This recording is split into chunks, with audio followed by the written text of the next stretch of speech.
यहाँ पर ऐसा है लास्ट गांव है, इसको मोदी ने प्रथम गांव बना रखा है। ये परिसल मोदी जी आए थे यहाँ पर, रात को यहीं रहे बद्रीनाथ में।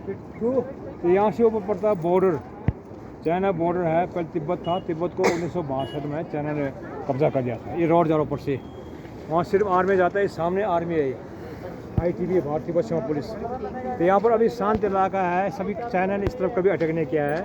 वो ज़्यादा करता है अरुणाचल और लद्दाख में। तो हम भी थोड़ा आगे तक जाते हैं, गाय बकरी चलाने, थोड़ा हम जड़ी बूटी लाते हैं, अभी दिखाएंगे आपको। फिर जो है हम नवंबर में चले जाते हैं नीचे, हमारे 2 जगह घर है।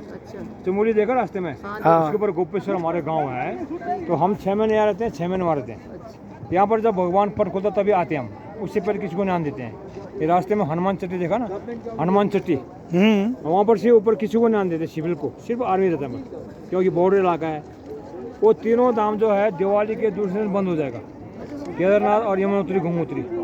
बद्रीनाथ जो है विजयदशमी को इसका मुहूर्त निकालते हैं बंद होने का। एक कभी 18-19 नवंबर को बंद होता है, कभी 17-28 नवंबर को बंद होता है। यहाँ पर भगवान विष्णु भगवान है और केदारनाथ में है शंकर भगवान महादेव जी। तो केदारनाथ का हाइट यहाँ से ज़्यादा है, वहाँ का है 13,000 फीट ऊंचाई समुद्र से, यहाँ का है 11,000। ये माना गाँव है, जो बॉर्डर है इसको माना पास बोलते हैं। ये है साहब यहाँ पर। फिर अभी आपको यहाँ पर आगे ले जाएंगे, गणेश गुफा, व्यास गुफा है, वो वहाँ की स्टोरी गणेश जी की, वहाँ बैठ के बताना। हाँ, तो वहाँ पर ऐसा है, यहीं पर बता दूंगा, फिर वहाँ पर आप दर्शन करिए। तो वहाँ पर ऐसा है, वेद व्यास मुनि थे, गणेश जी भगवान थे। तो वेद व्यास को लिखना नहीं आता था, उसने गणेश को बुलाया, तुम लिखते जाओ मैं बोलते जाऊँ। फिर गणेश ने कहा तुम बोलते समय रुकना नहीं। फिर वेद व्यास बोलते हैं तो गणेश जी लिखते हैं। गणेश जी लिखते लिखते उनका कलम टूट जाता है, फिर अपनी दांत तोड़ के उसे लिखते हैं। फिर वेद व्यास के बाद थोड़ा ऊपर है 100 मीटर, तो वहाँ पर आपको एक पत्थर दिखाएंगे, इसका नाम है व्यास पोती। व्यास पोती माना तो बुक जैसे पन्ने रखते हैं, उस पत्थर का मॉडल ऐसा है, किताब जैसा। तो वहाँ पर वेद व्यास ने 18 पुराण रचना किया था, वेद को 4 भागों में विभाजन किया था, बाद वो पत्थर बन गया। तो वहाँ गुफा है, वहाँ वेद व्यास का मूर्ति है। फिर वहीं से नीचे उतरना है। यहाँ पर सरस्वती नदी का उद्गम है। जब सरस्वती नदी निकल रहा था ना, तो आपने महाभारत देखा होगा। जब महाभारत खत्म हुआ तो 5 भाई पांडव द्रौपदी यहीं से स्वर्गवास के, इस तरफ गए स्वर्गारोहण। बहुत दूर जहाँ 5 भाई पांडव स्वर्गवास के, तो सरस्वती नदी को पार नहीं कर सके। तो उनका भाई जो भीम था वो बहुत बलवान था, उस पर 100 हाथी के बल था। उसने एक पत्थर उठा के सरस्वती नदी के ऊपर पुल बना दिया उनके लिए। एक ही पत्थर अभी दिखाएंगे, उसके नाम से भीम पुल, भीमशिला बोलते हैं। तो जब वो पार होके जा रहे थे तो द्रौपदी नदी को देख के घबरा के वो नदी में ही गिर गई, द्रौपदी सरस्वती नदी में ही।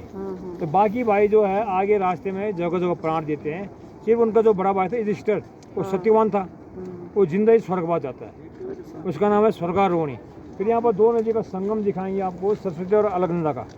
यहाँ पर जहाँ पर 2 नदी मिलते हैं उसको बोलते हैं प्रयाग, इसका नाम केशव प्रयाग या 5 प्रयाग है। तो ये नीचे जो नदी जा रही है इसका नाम है अलकनंदा। तो सरस्वती का नाम यहाँ से बंद होता है, तो इसलिए होता है जब वेद व्यास जी गणेश जी महाभारत लिखते इसका आवाज़ ज़्यादा होता है, उनको लिखने में बाधा रहती है। इसलिए वेद व्यास ने बोला तुम्हारा नाम यहीं तो रहेगा, इसके बाद इलाहाबाद दिखाई देगा। फिर जो है इस अलकनंदा आपको देवप्रयाग तक बन जाएगा, रास्ते में देवप्रयाग देखा होगा, वहाँ पर एक नदी आता है भागीरथी नदी, गंगोत्री से। तो गंगोत्री नाम से फिर वहाँ से वो गंगा नदी बन के हरिद्वार होते इलाहाबाद जाता है। उससे पहले रुद्रप्रयाग है, वहाँ पर एक मंदा किनारा आता है केदारनाथ से, यहाँ से जाता है अलकनंदा। ये कहानी है, आ जाओ चलिए आगे चलिए। अब माना गाँव स्टार्ट हो चुका है और यहाँ की आपको मैंने कथा, इन्होंने कथा बताई आपको सारी, और आपको सारी जगह के दर्शन कराते हैं।